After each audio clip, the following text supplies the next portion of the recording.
Bismillahirrahmanirrahim. Assalamualaikum warahmatullahi wabarakatuh. Innal hamdalillah nahmaduhu wa nastaghfiruh wa na'udzu billahi min shururi anfusina wa min sayyiati a'malina. May yahdihillahu fala mudhillalah wa may yudhlil fala hadiyalah.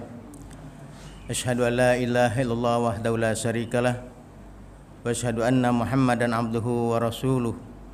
Ya ayyuhalladzina amanu taqullaha haqqa tuqatih wa la tamutunna illa wa antum muslimun. Ya ayyuhan nas ittaqu rabbakumul ladzi khalaqakum min nafsin wahidah wa khalaqa minha zawjaha wa bassa minhuma rijalan katsiran wa nisaa'a wattaqullaha alladzi tasaaluna bihi wal arham. Innallaha kana 'alaikum raqiba. Ya ayyuhalladzina amanu taqullaha wa qulu qawlan sadida yuslih lakum a'malakum wa yaghfir lakum dzunubakum wa may yuti'illaha wa rasulahu faqad faza fawzan 'azima. Amma ba'd.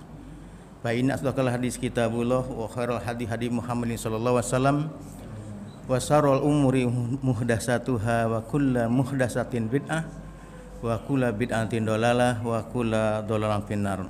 Allahumma shalli wa sallim ala Muhammadin wa ala alihi wa sahbihi wasallam. Bapak-bapak dan ibu-ibu jamaah yang dimuliakan Allah, syukur alhamdulillah kita panjatkan kehadirat Allah Subhanahu wa taala yang telah melimpahkan rahmat dan karunia kepada kita, sehingga pada kesempatan hari ini dengan izin Allah kita dapat melaksanakan salat subuh berjamaah dan dilanjutkan dengan kuliah subuh. Pada kesempatan hari ini kita akan menyampaikan pembahasan pentingnya menjaga akidah umat dari penyesatan dan pemurtadan. Melihat perkembangan akhir-akhir ini semakin berat tantangan umat Islam, baik yang datang dari dalam maupun yang datang dari luar. Sebagaimana Allah Subhanahu wa taala berfirman di dalam surat Al-Baqarah ayat 109, "Wadza katsirum min ahlil kitab law yurdunakum min ba'di imanikum kufran hasadan." Sebagian besar kaum ahlul kitab menginginkan agar orang beriman menjadi kafir. Majelis Ulama punya tugas sebagai himayatul ummah, menjaga umat dari pemurtadan, menjaga umat dari aliran-aliran menyimpang, menjaga umat dari makanan dan minuman yang diharamkan. Yang kedua, tugasnya adalah himayatuddin, menjaga agama. Jadi bagaimana agama Islam harus kita jaga. Jangan sampai ada orang yang ingin menghancurkan agama kita, maka kita tentu wajib untuk menjaganya. Nah, bagaimana Majelis Ulama di dalam rangka untuk menjaga umat ini agar tidak mudah juga mengkafir-kafirkan orang. Asal berbeda dengan kita lalu kita kafir-kafirkan. Maka Majelis Ulama mengeluarkan beberapa kriteria suatu ajaran itu dinyatakan menyimpang. Pertama, dinyatakan menyimpang itu adalah berkaitan dengan rukun iman dan rukun Islam. Jadi kalau ada orang yang mengaku beragama Islam lalu menolak rukun iman yang 6 dan rukun Islam yang 5, itu sudah dapat dipastikan ajaran itu adalah menyimpang. Maka keluar fatwa Majelis Ulama, sesat ajaran yang demikian.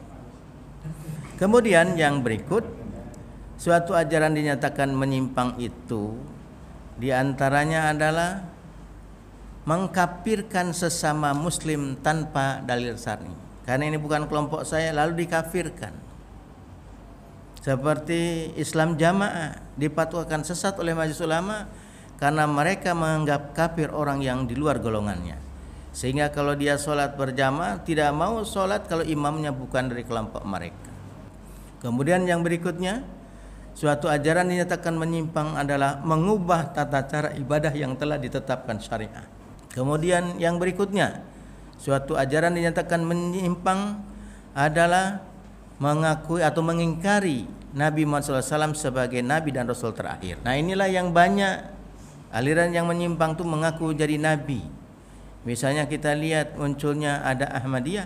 Ahmadiyah itu dinyatakan menyimpang, bahkan dinyatakan oleh ulama-ulama Islam sedunia, dinyatakan di luar Islam karena mereka meyakini ada lagi Nabi selain Nabi Muhammad SAW. Kriteria yang selanjutnya suatu ajaran dinyatakan menyimpang itu adalah selain mengaku jadi Nabi juga munculnya wahyu-wahyu baru, mengakui ada lagi wahyu setelah Al-Quran ini. Padahal Al-Quran adalah penutup wahyu-wahyu yang Allah turunkan lewat para nabinya, dalam hal ini lewat Rasulullah SAW. Quran menantang kepada umat manusia ini, kalau ragu terhadap Quran sebagai kalam Allah, apa tantangan Quran? Suruh bikin semacam Quran ini, suruh kumpulkan manusia dan jin membuat semacam Quran ini, tidak akan mampu. Lalu ditantang oleh Al-Quran, kalau tidak mampu membuat semacam Quran, bikin 10 surat, tidak akan mampu. Kalau enggak 1 surat saja.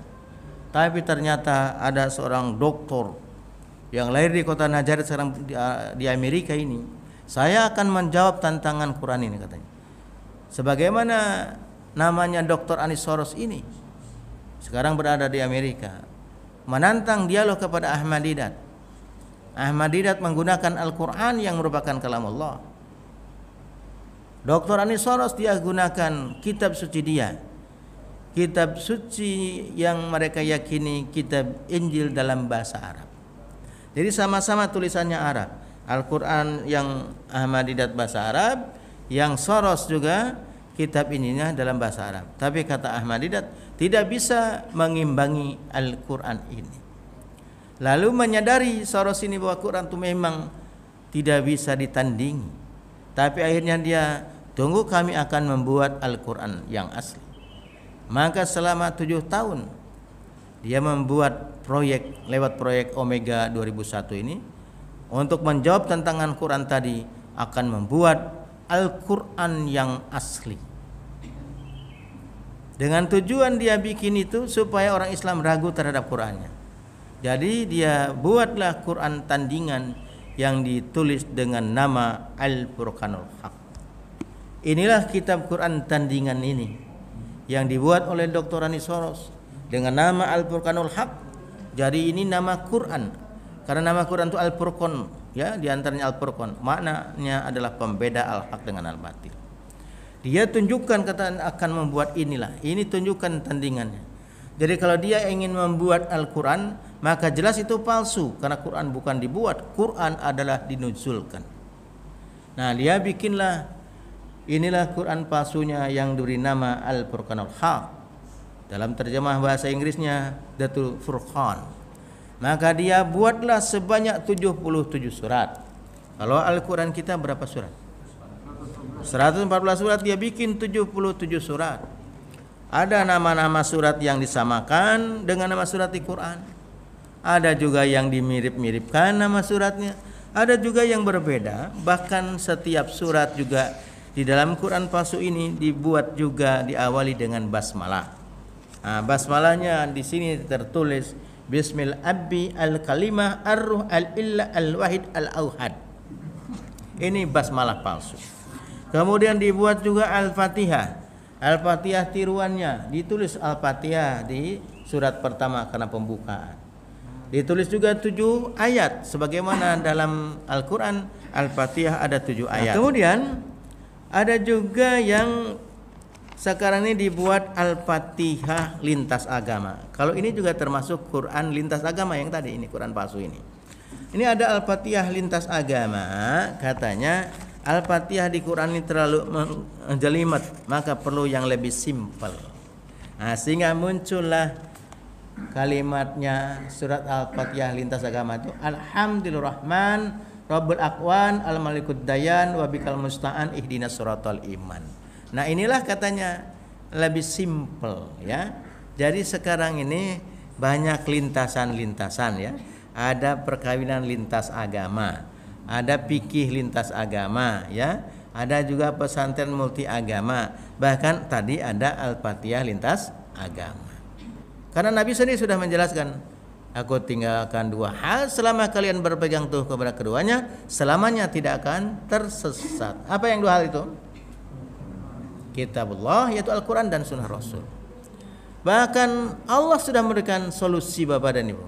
Kalau terjadi perbedaan pendapat di antara kalian, lihat surat An-Nisa ayat 59. Ya ayyuhalladzina amanu Atiullaha wa atur rasul wa ulil amri minkum.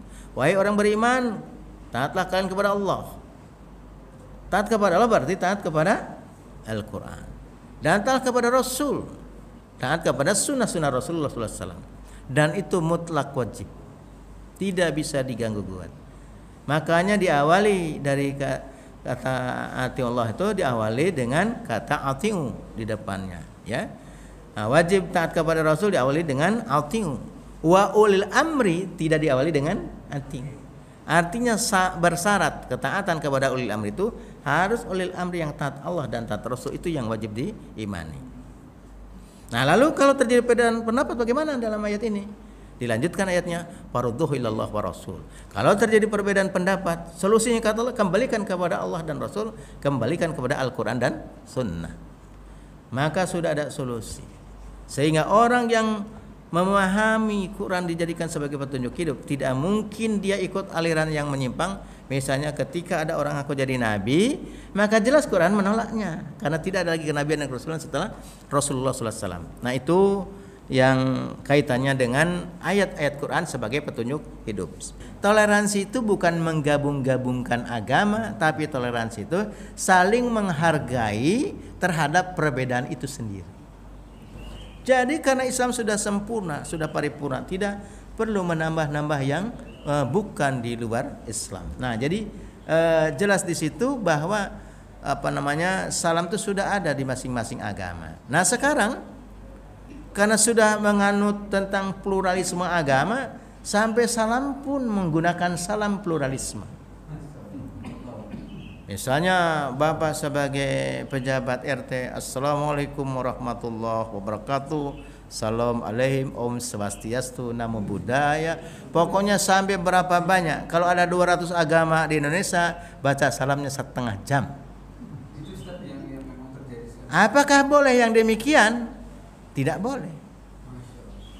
Apa buktinya tidak boleh? Allah menegaskan di surat 2 ayat 42, wala talbisul haqqa bil batil wa taktumul haqqa wa antum ta'lamun. Jangan kalian campur adukan yang benar dengan yang salah. Padahal kalian tahu yang benar tapi kalian sembunyikan. Jadi kalau Bapak misalnya kita sebagai seorang muslim, ada tadi tetangga kita, teman kita yang bukan Islam, dia salam sesuai agamanya, jangan dilarang sama kita.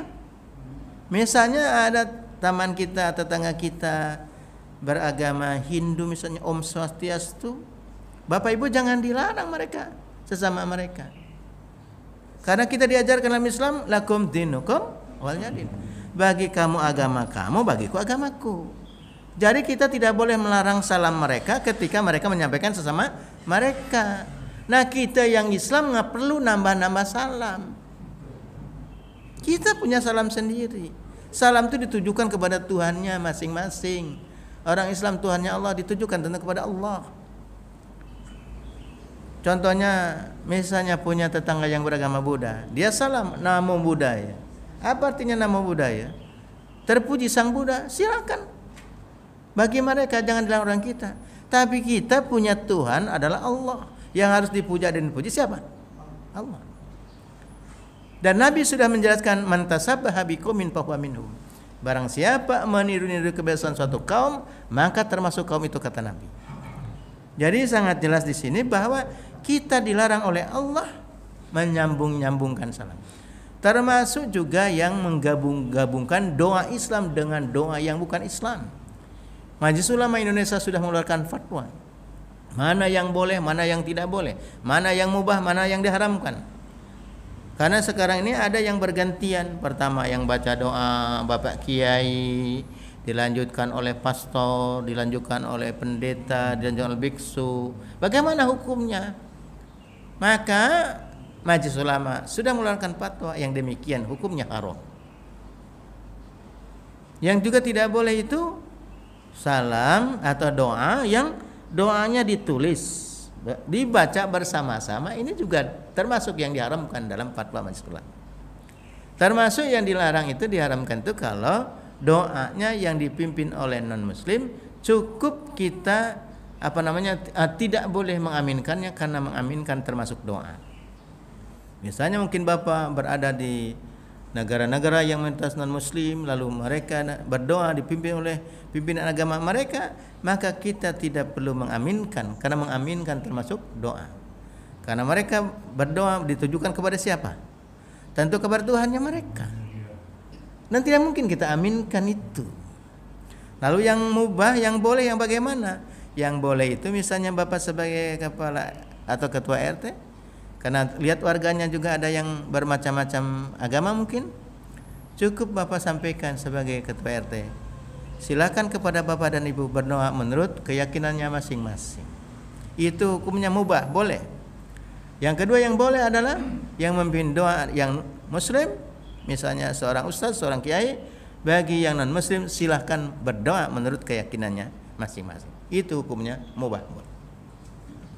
Nah jadi itu, Majelis Ulama mengeluarkan fatwa yang demikian dalam kerangka himayatul ummah, menjaga umat supaya umat tidak tersesat. Jadi ini harus berkeyakinan umat Islam ini bahwa sesungguhnya kata Allah, agama yang Allah ridhoi hanyalah Islam. Maka jelas orang yang berpandangan semua agama sama adalah menyimpang, bertentangan dengan Al-Quran. Maka Majelis Ulama ini menjadikan rujukan dasar dalil tentang haramnya atau kelirunya paham pluralisme agama itu. Yang kedua dasar dalilnya diantaranya adalah surat Al-Imran ayat 85. Wa may yabtaghi ghairal islami dinan fala yuqbala minhu wa huwa fil akhirati minal khasirin. Barang siapa mencari agama selain agama Islam, maka sekali-kali kata Allah tidak akan terima oleh Allah dan akhiratnya termasuk orang yang merugi. Makanya kalau orang yang berpandangan semua agama sama benar di mata Tuhan, jelas ini kalau dia seorang muslim bisa murtad dari agamanya. Naudzubillah. Maka kita mohon perlindungan kepada Allah agar senantiasa kita dijaga oleh Allah dan istiqomah dalam keislaman kita. Bapak Ibu yang berbahagia, yang berikutnya suatu ajaran yang nyatakan menyimpang adalah menolak sunnah Rasulullah SAW, hanya Al-Quran saja. Itulah kelompok ingkar sunnah. Jadi hanya Quran saja. Kelompok ingkar sunnah sering mengatasnamakan Islam Qurani, jadi menolak sunnah Rasul, hanya Quran saja. Kayaknya benar tapi keliru. Karena kalau percaya kepada Allah, kepada Quran, harus percaya kepada Rasulnya, kepada sunnah Rasulullah SAW. Maka itulah kelompok ingkar sunnah. Kelompok ingkar sunnah itu menolak sunnah. Bagaimana cara mendeteksinya? Mana tahu Bapak dan Ibu ada keluarganya ikut kelompok paham ingkar sunnah. Pertama, cirinya menolak sunnah. Yang kedua, mereka menolak syahadatain. Alasannya syahadatain tidak ada dalilnya dalam Quran. Ya cari-cari di Quran ada ayat yang bunyinya di situ isyhadu bi anna muslimun, surat 3 ayat 64. Maka kalau anak kita syahadatnya hanya isyhadu bi anna muslimun, saksikan kami adalah orang muslim, maka sudah dapat dipastikan ini anak ini kena paham itu. Begitu juga dengan sholat. Oleh kelompok ingkar sunnah, sholat itu tidak mesti pakai bahasa Arab. Kan Tuhan mengerti bahasa apapun. Kan kayaknya benar tuh, tapi keliru karena Nabi jelaskan, "Shollu kama raaitumuni usolli." Salatlah kalian sebagaimana kalian melihat aku salat. Tidak boleh salat dengan diubah dengan bahasa kita masing-masing. Dengan kriteria menyimpang itu adalah mencaci maki para nabi dan rasul. Itu juga dinyatakan menyimpang. Bagaimana kalau mencaci maki sahabat-sahabat Nabi? Jelas itu juga menyimpang. Jadi inilah beberapa kriteria suatu ajaran yang akan menyimpang. Maka Bapak dan Ibu, dari 10 kriteria yang dikeluarkan oleh Majelis Ulama ini, itu semua dalam kerangka menjaga, mengawal akidah umat. Maka dalam kesempatan pengajian ini, kita paling tidak ada 5 kewajiban yang harus kita laksanakan. Pertama, wajib mengkaji Islam. Yang kedua, wajib mengamalkan Islam. Jadi setelah dikaji dasar dalil-dalilnya, wajib mengamalkan Islam. Yang ketiga, kita punya tetangga, punya teman, punya sahabat, wajib mengajarkan Islam. Yang keempat, Islam wajib memperjuangkan Islam. Islam bukan agama robot bisa jalan sendiri, harus diperjuangkan. Yang kelima, kalau Islam sudah diinjak-injak, wajib umat Islam membela Islam. Jadi ini 5 tugas Muslim, wajib mengkaji Islam. mengamalkan Islam, mengajarkan Islam, memperjuangkan Islam dan membela Islam. Ini yang harus kita lakukan oleh setiap muslim. Mari kita tutup kaji kita. Subhanakallahumma wa bihamdika asyhadu an la ilaha illa anta astaghfiruka wa atubu ilaik. Assalamualaikum warahmatullahi wabarakatuh.